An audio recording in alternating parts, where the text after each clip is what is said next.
Hey everybody, this is John and welcome to the free video. So a couple things I want to look at. One, let's look at an interesting stock.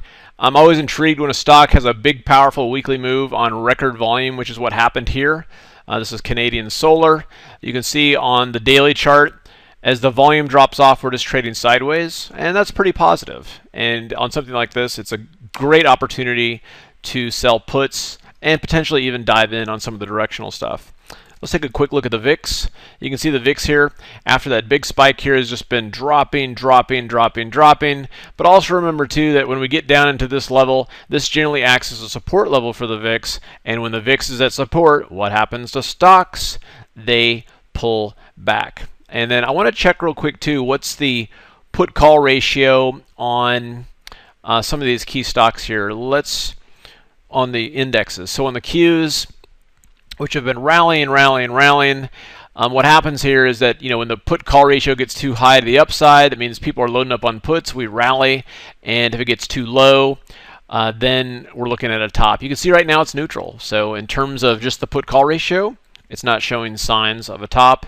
In terms of the spiders, we're right in the middle there. Again, no extremes there.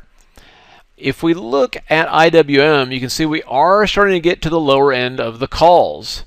And you can see here, lower end of the calls, boom, we sold off pretty good. Here, lower end of the calls, we had about a 2-day sell-off. And here, lower end of the calls, boom. So that's actually kind of interesting because remember, the IWM has actually led this way lower. I mean, to say that we're extended and in need of a pullback here is the understatement.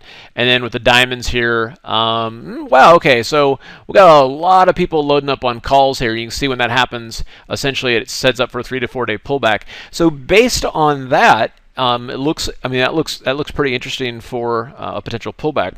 One thing that I was watching here too, for a potential call credit spread was TRIP. So TRIP has been in a downtrend. Okay, it's been in a downtrend, but it's had a really nice pop here on some decent volume.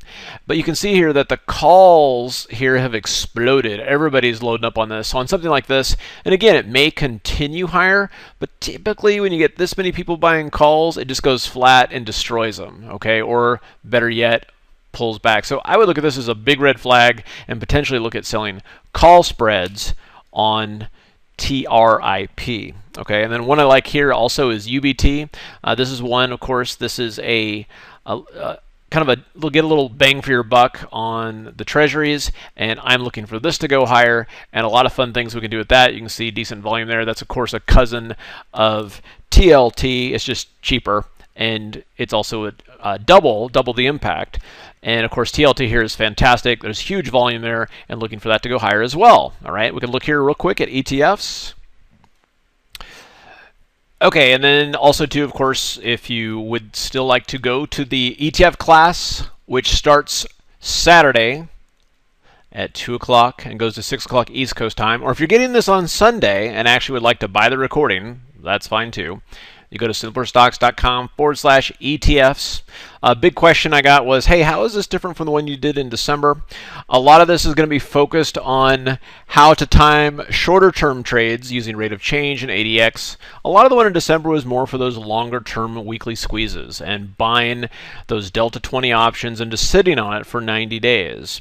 Whereas in this one, we're going to be focused more on some shorter term stuff. You can trade options around it if you want to, although I'm going to be focusing on just the underlying, but then also how to maximize those 2 and 3 times leverage ETFs as well, which is fun because you can actually kind of pack a lot of power into those. All right, so that'll be this Saturday.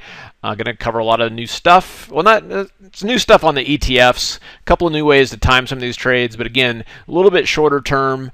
10 days to 3 weeks. Give or take. You can do options around them, but really just kind of focusing on some of those, getting that bang for your buck with those ETFs. All right. You guys have a fantastic weekend, and we'll see you at the next update.